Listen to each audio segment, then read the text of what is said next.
Así se construyó el arca de Noé. 137 metros de largo, 23 metros de ancho, 3 pisos completos. Estas fueron las dimensiones que Dios le dio a Noé, directas, claras y sobrenaturalmente específicas. La orden divina no dejó lugar a dudas. Construye un arca. Y ante esa voz comenzó una de las obras más grandiosas jamás emprendidas por la mano del hombre. La Biblia revela el tamaño del arca, el material y su propósito, pero para transformar este orden en madera, vigas y estructura.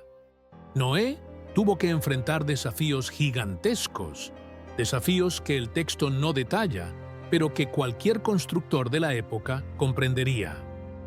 Primer desafío: encontrar el terreno perfecto. Y todo comienza con lo que muchos ignoran: el terreno. Una estructura de 137 metros de largo no se puede erigir en cualquier lugar. Requiere un espacio amplio, firme y estable, lejos de pendientes peligrosas y cerca de los bosques de cipreses que servirían como material. Así que imaginen a Noé caminando por el terreno, analizando el suelo, observando la firmeza de la tierra, la proximidad de los árboles, la accesibilidad, sin máquinas, sin ingenieros, sin mapas, solo discernimiento, sabiduría, práctica y fe.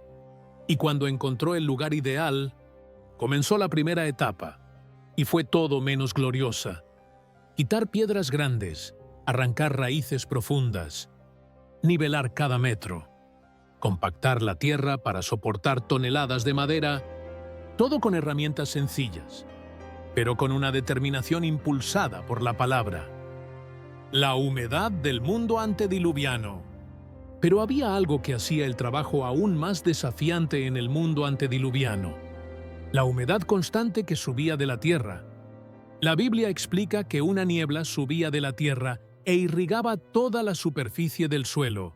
Génesis 2:6. Esto significa que el suelo era frecuentemente húmedo por naturaleza, y la tierra húmeda puede convertirse en lodo. Las herramientas se hunden, la madera absorbe la humedad, el suelo se vuelve vulnerable, así que Noé probablemente necesitó cavar pequeños canales alrededor de la obra, creando desvíos sencillos para que el agua natural del suelo no saturara el área de trabajo. No era lluvia cayendo del cielo, era la tierra misma liberando humedad.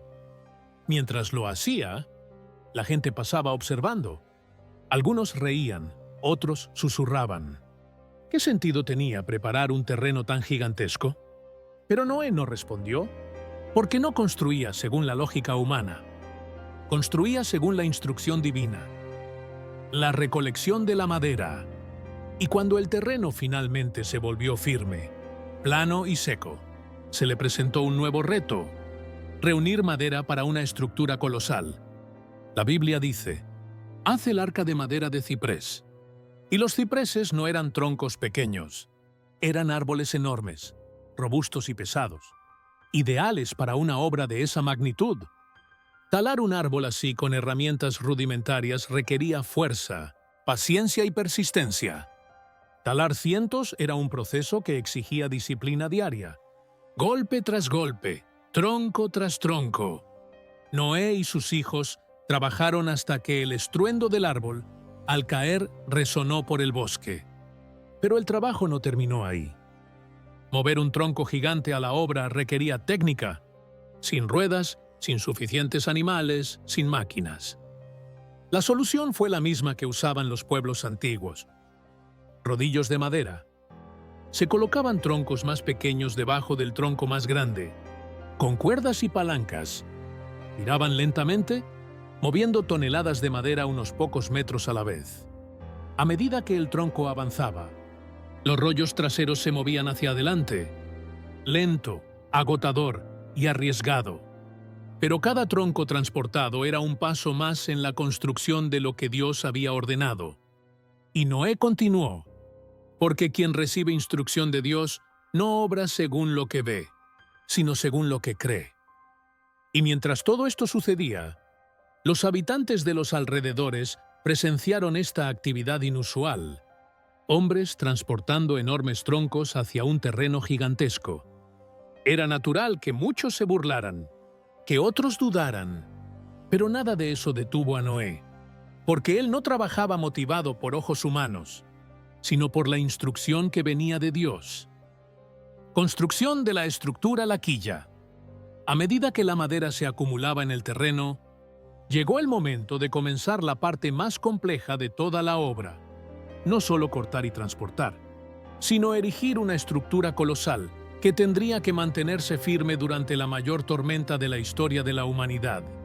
Para que el arca se mantuviera firme, recta y resistente, Noé tendría que empezar desde la base, la columna vertebral de toda la embarcación Áquila.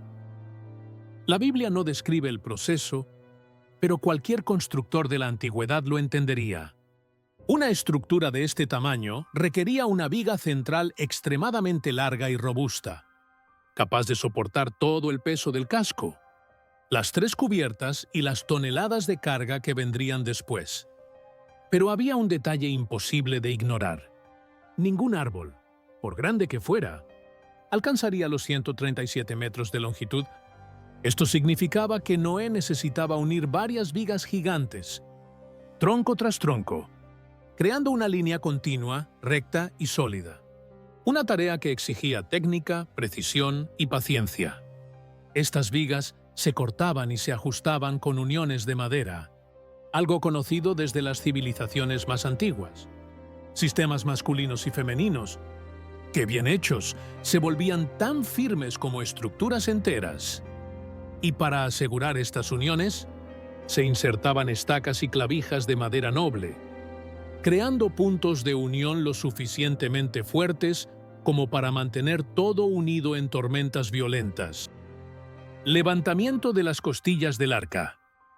Cuando la quilla estuvo lista, Noé tuvo que afrontar un momento impresionante: la necesidad de izar las costillas del arca.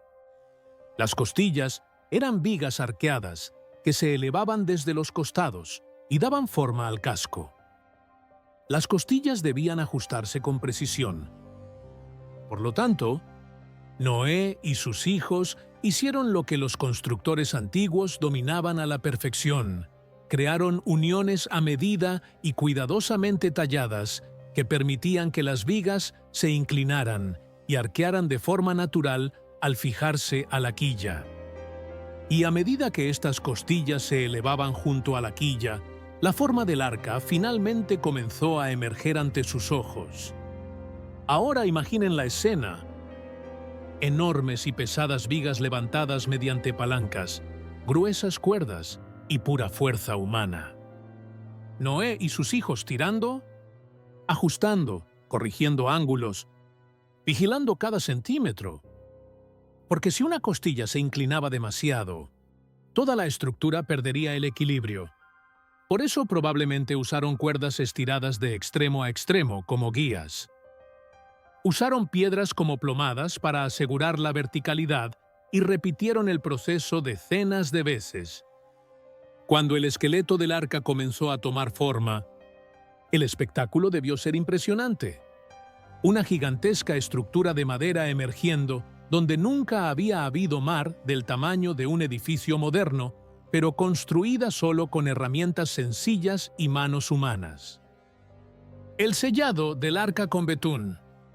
Y entonces llegó un momento crucial: sellar el arca. Porque una estructura hermosa no basta. Necesitaba ser impermeable. Y Dios fue directo al respecto: cubrirás el arca con betún por dentro y por fuera. Este detalle es crucial. El betún, una resina derivada de la tierra, debía hervirse, espesarse y aplicarse mientras aún estaba caliente, creando una película dura y resistente, pero aplicarlo solo en el exterior no sería suficiente. La madera, con el tiempo, absorbe la humedad, y cualquier infiltración podría destruirlo todo. Así que Noé y sus hijos pasaron días, quizás semanas, cubriendo cada grieta, cada junta, cada hendidura, tanto por dentro como por fuera. Cada capa debía secarse antes de recibir otra, y cualquier defecto podía comprometer todo el proyecto. Al final, cuando la última parte estuvo sellada y endurecida, el arca dejó de ser solo una estructura de madera. Era un refugio hermético diseñado para afrontar algo nunca antes ocurrido en la historia de la humanidad. El interior del arca, los compartimentos. Y el siguiente paso sería tan importante como la estructura exterior: organizar el interior para albergar a los seres vivos. La Biblia revela un detalle fundamental: harás compartimentos en el arca. El término hebreo, kinigin, significa literalmente nidos, celdas, pequeñas divisiones. Es decir, el arca no era un cobertizo abierto. Estaba formada por secciones más pequeñas, cuidadosamente planificadas para mantener el orden, la seguridad y la estabilidad durante el diluvio. Y aquí hay un punto teológico importante. La Biblia no describe la disposición, solo indica que había 3 pisos y compartimentos. Con base en esto, podemos imaginar lo que habría sido lógico. Solo indica que había 3 pisos y compartimentos. Para mantener el equilibrio de la embarcación, lo más sensato habría sido organizar a los animales por peso y tamaño. Piso inferior, animales pesados. Elefantes, hipopótamos, ganado grande. Esto mantendría el centro de gravedad bajo, evitando oscilaciones peligrosas. Piso intermedio, animales de tamaño mediano, leones, osos, ciervos. Animales domésticos grandes. Piso superior, aves y animales más pequeños y ligeros, con menor impacto en el equilibrio y más cerca de la ventilación. Esta división no contradice. La Biblia es totalmente coherente con una estructura tan grande. Los compartimentos eran esenciales. Sin ellos, los depredadores podrían atacar a sus presas y los animales podrían herirse entre sí. Habría un caos total en el interior. Las enfermedades se propagarían rápidamente. Así que Noé probablemente construyó muros internos sencillos, pero lo suficientemente resistentes como para mantener a cada especie en su espacio. Estos muros debían encajar bien, sin comprometer la integridad del casco. Recordemos que cada pieza de madera añadía peso y debía planificarse. Ventilación y suministros. Ventilación. La Biblia menciona: harás una abertura de un codo de alto. Esto indica una especie de ventana larga y continua debajo de la cubierta, pero para ventilar 3 pisos enteros. Noé probablemente lo hizo. Pequeñas aberturas laterales protegidas, aleros externos que impedían la entrada de agua, pasillos internos para la circulación del aire. Todo dentro de la lógica del entorno prediluviano. Sin una ventilación adecuada, los gases producidos por los animales serían mortales. Almacenamiento de alimentos. Un año de alimento para todas las criaturas significaba una enorme cantidad de provisiones. La Biblia dice: tomarás alimento para ti y para ellos. Esto incluía heno, granos, frutos secos, raíces y agua almacenada en jarras y recipientes. Por lo tanto, áreas enteras del interior del arca debían dedicarse exclusivamente a alimentos, almacenados de forma organizada y protegidos de la humedad. El arca era más que un barco. Era una ciudad flotante, con una logística completa. Eliminación de residuos, posibilidades plausibles, pisos ligeramente inclinados, canales de drenaje sencillos y pequeñas aberturas laterales solo para drenar líquidos. Y cuando cada espacio, cada división, cada pasillo estuvo listo, Noé se dio cuenta de que la obra estaba llegando a su punto más crítico. La puerta, una abertura gigantesca, lo suficientemente grande como para permitir la entrada de animales de todos los tamaños, y al mismo tiempo lo suficientemente resistente como para no comprometer toda la estructura. La puerta sería el punto más vulnerable del arca y también el más simbólico, porque la Biblia dice algo extraordinario. El Señor cerró la puerta. El hombre construyó, pero Dios la selló. Entre todos los elementos del arca, ninguno atraía más la atención que la puerta. La Biblia menciona claramente: y puso una puerta en su lado. Génesis 6:16.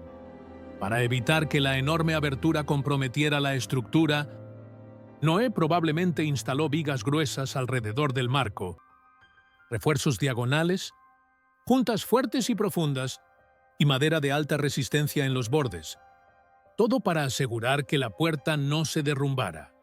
Y recuerden, Noé no tenía suficiente metal para crear bisagras enormes como las modernas. Por lo tanto, el sistema más plausible sería un pivote vertical, un gran eje de madera reforzada en el lateral de la puerta, que le permitiera girar con fuerza, pero con un funcionamiento estable.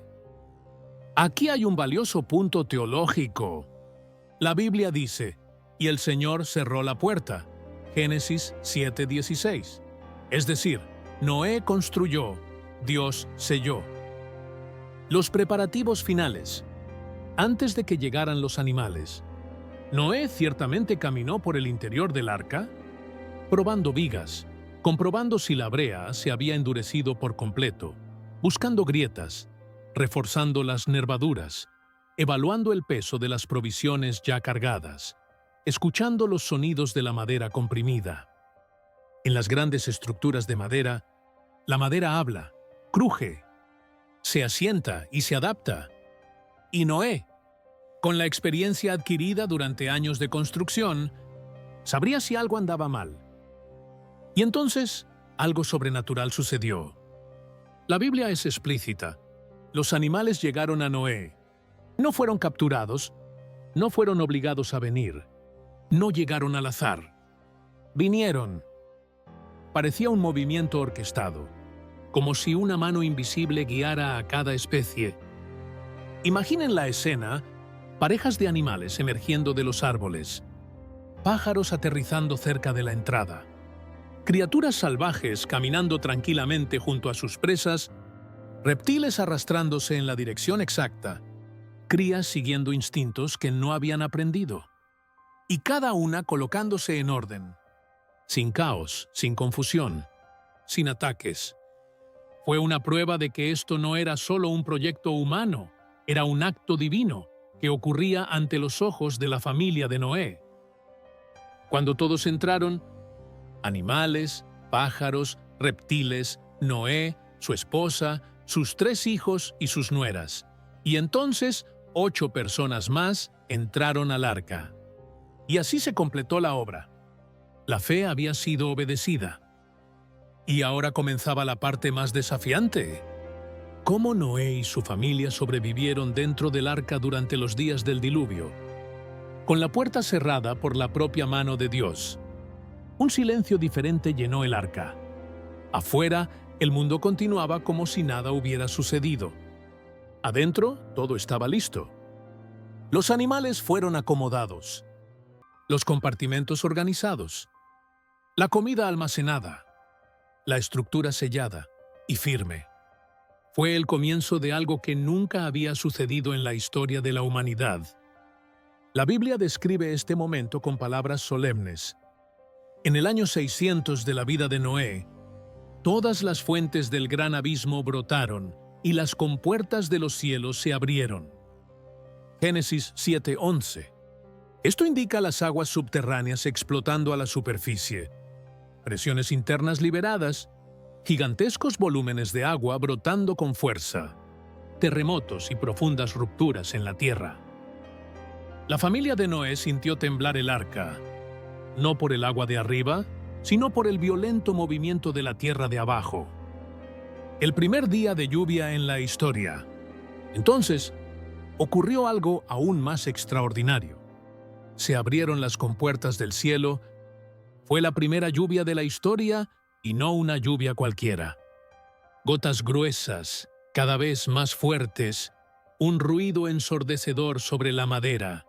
Resonaron truenos, destellos de luz rasgaron el cielo. El arca, hasta entonces inmóvil, empezó a sentir el roce de las primeras aguas que se acumulaban a su alrededor. Imaginen a los vecinos que se rieron de Noé ¿Aquellos que llamaron locura al arca? La Biblia no describe sus sentimientos, pero es fácil imaginarlo. Gritos ante la lluvia desconocida, asombro ante la rápida subida de las aguas, gente corriendo sin comprender, pánico ante algo nunca antes sucedido. La fe que antes les había parecido una locura se convirtió ahora en su único refugio. El agua subió, subió hasta que el pesado y firme casco empezó a flotar. Para Noé y su familia, esta debió ser una sensación indescriptible. La madera crujiendo, el suelo vibrando, el balanceo inicial, el sonido del agua golpeando contra el costado, el arca despegando de la tierra por primera vez. Esa embarcación, construida durante décadas, finalmente cumplía su propósito. El arca no se guiaba por velas, remos ni timones. No los necesitaba. Estaba en manos de Dios. La Biblia lo describe. Las aguas subieron y crecieron mucho sobre la tierra. Génesis 7:19. Esto significa que montañas desaparecieron, ciudades se sumergieron, árboles fueron arrancados de raíz. La vida antigua se extinguió ante los ojos de la familia de Noé. Dentro, el arca parecía un mundo aparte. Afuera todo moría. Dentro, Dios preservó la vida. El contraste era absoluto. ¿Cuánto duró la lluvia? El sonido de la lluvia cesó después de 40 días, pero el diluvio estaba lejos de terminar. La Biblia lo describe. Las aguas subieron y crecieron mucho sobre la tierra, 150 días. Génesis 7:24. Incluso sin lluvia, las aguas continuaron subiendo y moviéndose, cubriendo montañas, llanuras, valles y todo lo que existía antes. Dentro del arca, el tiempo parecía detenido. Había trabajo todos los días. Alimentar a los animales, limpiar los compartimentos, revisar las vigas, reforzar las juntas, supervisar la estabilidad, orar y esperar. Y entonces, tras largos meses de espera, la narración bíblica revela un momento decisivo. Y Dios se acordó de Noé. Génesis 8:1. La Biblia dice que Dios envió un viento sobre la tierra, y las aguas comenzaron a bajar. Lentamente, día tras día, el nivel comenzó a disminuir, hasta que el arca reposó sobre los montes de Ararat. Génesis 8:4. Tras meses de oscuridad parcial, Noé abrió la ventana superior. Por primera vez desde el inicio del diluvio, el aire fresco entró con fuerza. La luz natural llenó el interior del arca, pero aún no tenía forma de saber si la tierra estaba lista. Así que tomó una decisión lógica y sabia. Soltó un cuervo y luego una paloma. La paloma regresó, pues no encontró posadero. El mundo seguía bajo el agua. Una semana después, Noé lo intentó de nuevo. La paloma regresó, pero esta vez llevaba una hoja de olivo. Fue la primera señal de un nuevo comienzo. Pasó otra semana, Noé soltó la paloma por tercera vez y no regresó. La tierra por fin comenzaba a ser habitable de nuevo. Después de más de un año dentro del arca, Dios volvió a hablar. Sal del arca tú, tu esposa, tus hijos y las esposas de tus hijos contigo. Génesis 8:16. Y Noé obedeció. La puerta, la misma que Dios había cerrado, estaba ahora abierta. Una luz intensa inundó el interior. Los animales comenzaron a emerger, especie tras especie, siguiendo sus instintos, dispersándose por la nueva tierra. Toda la familia pisó tierra firme por primera vez, en muchos meses. El olor a tierra mojada, el aire puro, el profundo silencio. Todo era nuevo. Nada del viejo mundo había sobrevivido, pero la gracia de Dios preservó suficiente vida para un nuevo comienzo. En cuanto salió del arca, Noé hizo algo simbólico, poderoso, memorable. Erigió un altar al Señor. Allí, entre rocas, barro seco y el comienzo de un paisaje restaurado, Noé ofreció un sacrificio. La Biblia describe que Dios se complació con el dulce aroma e hizo una promesa: «Nunca más destruiré toda vida con agua». Y luego colocó una señal visible en el cielo, el arco iris, un pacto eterno, recordando a la humanidad que incluso en el juicio, Dios preserva un remanente, sostiene la vida y abre un camino de fe. Con el diluvio terminado, el arca cumplió su propósito. Ahora comenzaba un nuevo capítulo. Noé y su familia repoblarían la tierra. De los hijos de Noé surgirían naciones. El mundo tendría nuevos ciclos, estaciones y límites establecidos por Dios. La historia de la redención continuaría. De esa embarcación nacería toda la humanidad postdiluviana, y el arca, símbolo de obediencia, fe y salvación, quedó como testimonio de que Dios siempre rescata a quienes confían en su voz. Conclusión. Si has llegado hasta aquí, ya te habrás dado cuenta. El arca no era solo una barca. Era un acto de fe grabado en madera. Era la salvación preservada en 3 niveles. Era la respuesta divina al pecado y, al mismo tiempo, la prueba del amor de Dios por la vida. Y eso sería todo por hoy. No olvides darle like y suscribirte. Nos vemos en el próximo video.